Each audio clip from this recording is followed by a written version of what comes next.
Revanth versus KTR తెలంగాణలో status politics.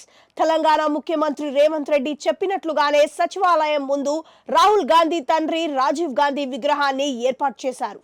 దానిని నిన్న ఘనంగా ఆవిష్కరించారు కూడా. ఈ విగ్రహం ఏర్పాటుతో రాష్ట్ర రాజకీయాలు మరోసారి హీటెక్కాయి. ముఖ్యంగా రేవంత్ రెడ్డి కేటీఆర్ మధ్య సవాళ్లు ప్రతి సవాళ్ల వరకు దారితీసింది. రాజీవ్ గాంధీ విగ్రహంతో బీఆర్ఎస్ పార్టీ నాయకుల్లో తీవ్ర అసంతృప్తి నెలకొంది. కాంగ్రెస్ పార్టీపై ముఖ్యమంత్రిపై ఇష్టారీతిన విమర్శలు చేస్తున్నారు.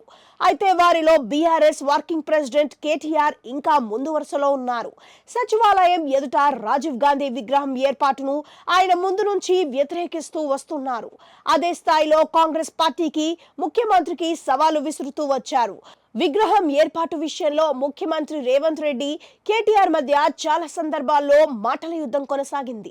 సచివాలయం ముందు రాజీవ్ గాంధీ విగ్రహం ఏర్పాట్లు చేస్తే ఊరుకునేదే లేదని, దానిని తాము అధికారంలోకి వచ్చాక తొలగిస్తామని కేటీఆర్ సవాల్ చేశారు. రాజీవ్ విగ్రహం ప్లేసులో తెలంగాణ తల్లి విగ్రహాన్ని ఏర్పాటు చేయాలంటూ డిమాండ్ చేశారు. దానికి రేవంత్ రెడ్డి బదులిస్తూ టచ్ చేసి చూడండి అంటూ ఘాటు రిప్లైలు ఇచ్చారు. తెలంగాణ తల్లి విగ్రహం మీరు అధికారంలో ఉన్న 10 ఏళ్లలో ఎందుకు గుర్తుకు రాలేదంటూ ప్రశ్నించారు. ఎట్టకేలకు నిన్న విగ్రహాన్ని ప్రారంభించడంతో ఆ వివాదం మరింత రాజుకుంది. విగ్రహం ఏర్పాట్లైన సందర్భంగా కేటీఆర్ మాట్లాడుతూ సచివాలయం త్రిమూర్తుల సంగమం అంటూ ప్రస్తావించారు.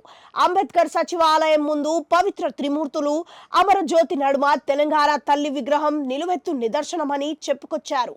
కానీ రేవంత్ రెడ్డి మాత్రం సచివాలయం ముందు రాజీవ్ గాంధీ విగ్రహాన్ని పెట్టి తెలంగాణ మొత్తాన్ని కించపరిచారని అన్నారు. తెలంగాణ ఆత్మ గౌరవాన్ని దెబ్బతీశారని విమర్శించారు. బీఆర్ఎస్ ను తప్పకుండా మళ్లీ అధికారంలోకి వస్తుందని, తాము అధికారం చేపట్టాక ఆ రాజీవ్ గాంధీ విగ్రహాన్ని గాంధీ భవన్ కు లేదంటే జూబ్లీహిల్స్ లోని రేవంత్ రెడ్డి ఇంటికి పంపిస్తామని చెప్పారు.